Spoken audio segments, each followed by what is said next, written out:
everyone. I am criminology student Nolan Inohalis from 2A, and this is my video reporting about first aid and water safety. First is the definition of swimming. Swimming is a form of exercise that involves strokes and movements that allow a person to move on or under the surface of the water.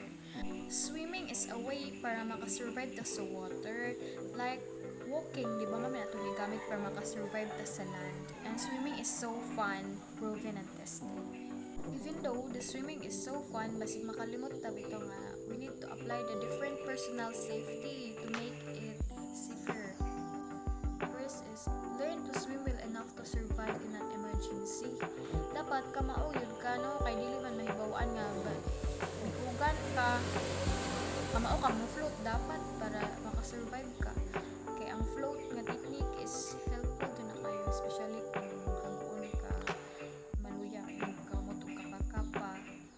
Float nagyud ang tambal ana para makasurvive ka.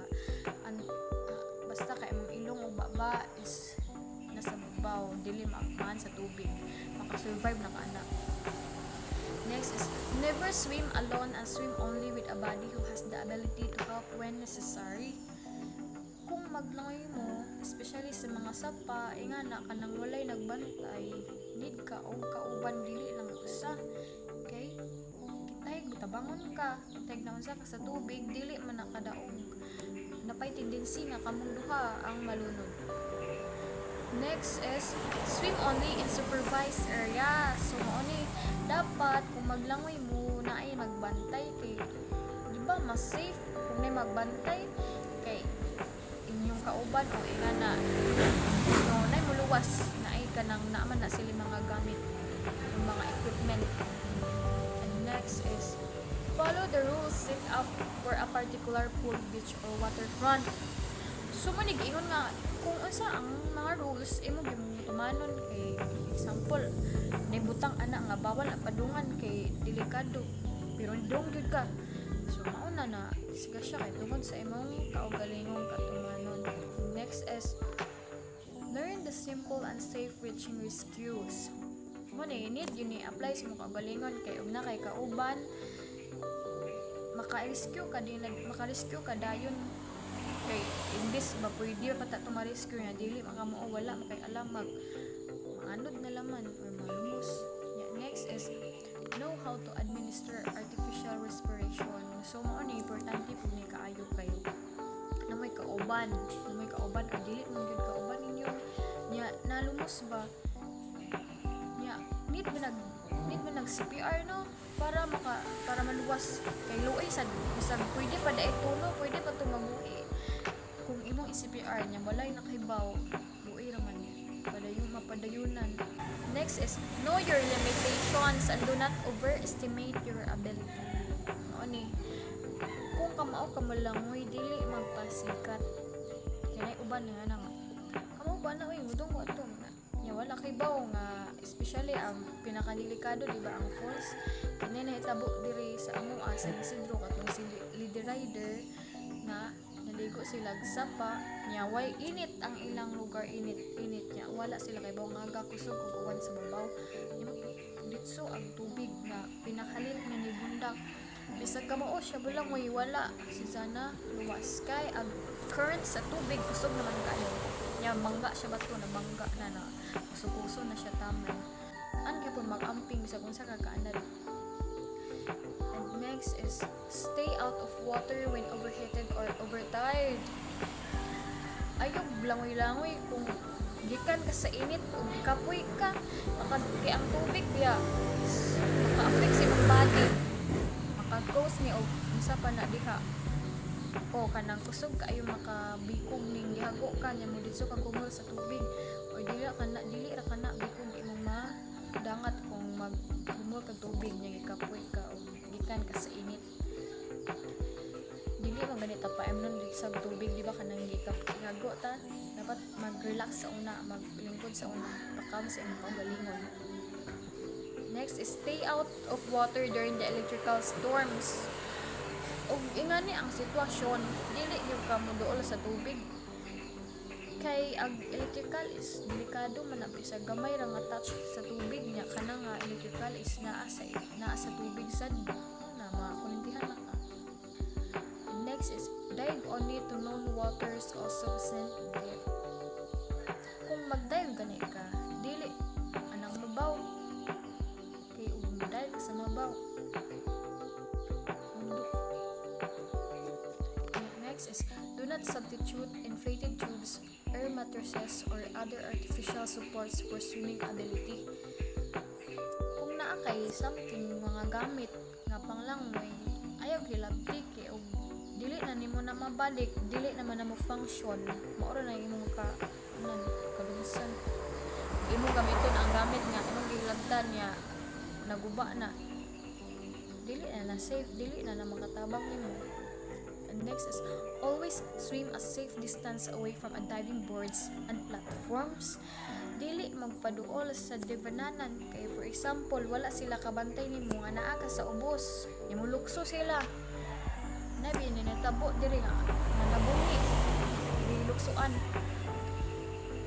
Kay napatungod man, nya wala kabantay ang mas nasa babaw kay lubog ang tubig. Dili magpaduol gyud.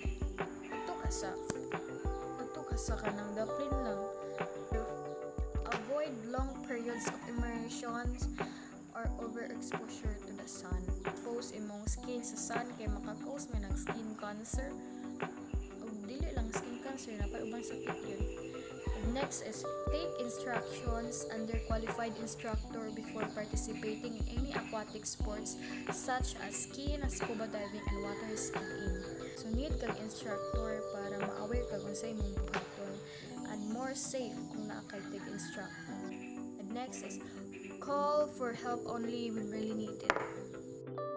Next is the different hazards in the aquatic environment and its management.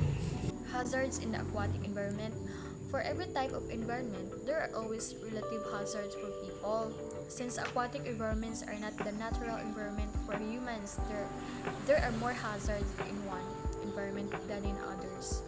Even if one is already trained swimmer, he or she may still experience these dangers when the situation arises. So nga na bisag unsa ka kaana dili gyud mahibaw-an ang panghitabo. Hazards may either be personal such as cramps or panicking, or environmental such as waves, currents, and aquatic creatures. Ang cramps, mao ni kasugaran na nga problema no. Nato bikog yun, inagmahumol tagdugay sa tubig. Cramps are sudden and involuntary contraction of a muscle. Cramps are usually caused by three things: dehydration or electrolyte loss, overexertion of the muscle or exhaustion, and unnecessary tension. Kasugaran nga part sa tong body is ang stomach, ang back, ug ang leg. So far akong na experience is ang leg like ana ko primarily kugan. And the management of cramps: prevent muscle cramps by stretching the muscle to be used in swimming, such as the arms. And cramps may also prevented by having a proper meal and drink before swimming. Third is when cramps occur while swimming, minimize the activity on the affected muscles and get out of the water as soon as possible and stretch the muscle until it relaxes. Fourth, if getting out of the water immediately difficult, perform survival swimming and stretch the muscle until it relaxes. Then proceed to task of getting out of the water. So mao nino nga ang floating is so useful na kung na kay biko. And fifth is if cramps persist, call for help. Continue performing survival floating while waiting for rescue. And next is the exhaustion. Exhaustion occurs when the body's energy has run out and the swimmer has lost the ability to move his or her body enough to continue swimming. There are a lot of factors that may cause swimming exhaustion, including lack of proper nutrition, stress, sleepiness, and swimming without condition the lungs and muscles. And it is the interaction to cold water after being in the sun for too long For swimming when very tired, from swimming too long and too hard, like after a long distance swimming, from being dehydrated after a tiresome sports. From any combination of these factors mo na maka-affect of exhaustion. The management of exhaustion. First, if the swimmer is too tired to swim, he or she should simply perform survival floating to recover some energy needed to swim back to safety. So, ang floating gihapon mo na useful yun na pang survival ng floating nga technique. And second, the swimmer should not panic since this will expend more energy and he or she may lose consciousness. He or she should slowly, steadily make his or her way back to safety. Dili magpanic eh. The more nga magpanic na diba kahangak. So relax, be calm. And next is the waves. Waves. What is waves? It is the ridges or swells on the surface of a body of water normally having a forward motion. They are unpredictable even in good conditions. Those swimmers should take caution when entering water with waves. Ang waves is dili ta kay baw mo nga maanod ta padung dito. Nya dili maglisod na ta og kuan kung kusog ang waves. The management of waves. The power of wave is at its peak when it breaks in shallow water. At this point, the water in front is sucked up into a wave form. The swimmer should use this force and dive forward and under the wave. He or she will simply rise upright behind the wave at its breaks. Kaya, based akong experience nung mas hinay ang current sa tubig kung sa ilaw ka mag-agi ka sa babaw. So, adto ka sa ilaw. Muna yung technique. Second, do not panic as they may lead us to exhaustion and the waves will overcome you. Don't panic. Third, look for channels, which are the narrow and usually deeper areas where waves aren't breaking, and where the incoming water has to escape back out to sea. Do not swim against the channel. Fourth, concentrate on breathing. Do not inhale huge amounts of air because you will find it harder to dive under the waves.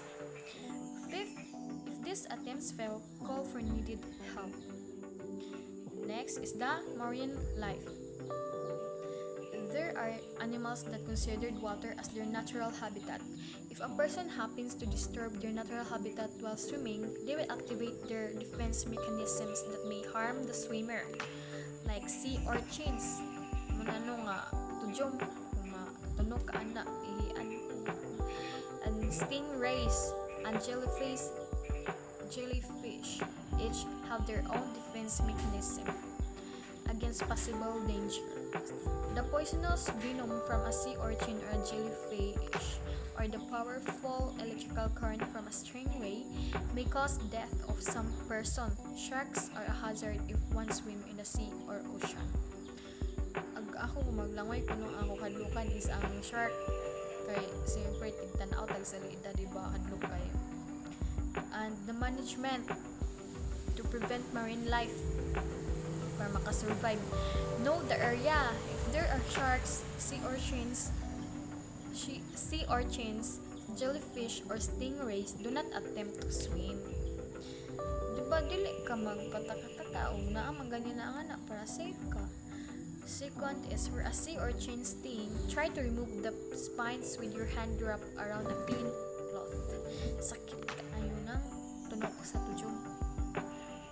Neutralize the injury with vinegar, then soak in warm water. Monitor the area for a few days after the injury. Seek medical help. The sting did not help for the next few days. Kaya sa loob ay magkuaglot kita kay ihian naman. And next is the third. For jellyfish. Next is for jellyfish stings. The first things to do are not panic and get out of the water immediately. Do not touch the affected area with your hands. Wash the area with salt water to remove the remaining tentacles. You may also scrub them off with an ID card to activate the strain. Deactivate the stingers and the venom by applying vinegar. Then baking soda after ice may be applied to slow the circulation of the venom. Take and dice the venom. Fourth is seek medical attention immediately to stingrays or shark attacks. Fourth is seek medical attention. Fourth is seek medical attention immediately for stingrays or shark attacks. And the fourth topic is four types of people in need of rescue. First is tired swimmer. Calm and will reply to the spoken words. Second is panic swimmer. This is the poor swimmer, frightened and frantic, must be approached with situation, contact should be avoided, speed is important, will remain on how to for several minutes. And third is the non-swimmer, lack the ability to remain at the surface and generally will submerge in less than a minute, unable to call or wave for help, must be recognized on the basis of his inadequate movement and facial expressions, unable to grasp an object thrown nearby. Speed in rescuing this type of victim is very essential. Last is unaided, unconscious victim. May float at the surface or sink to the bottom. May float to the surface or sink to the bottom. Speed is at most important or necessary. Breathing may have stopped and artificial respiration must be started as soon as possible. Last is the different rescue equipment and rescue techniques. There are 7 safety and rescue equipment. First is lifeline. These are the buoyed lines that mark and separate swimming and diving limits. In an emergency, it can be used as temporary support to a tired swimmer. Nakafamiliar mo na, naka-imagine mo sa porma kung kasugar na nasa swimming pool. Second is booms. These are made of wood logs and chained together, and they're often used to enclose an entire swimming area, especially in streams and rivers. It serves as a breakwater and in an emergency after support and protection. Third is ringing buoy, a throwable device considered as a standard equipment used at the pools and beaches. It is an 18 diameter buoy made of solid buoyant plastic and weighs about 2.5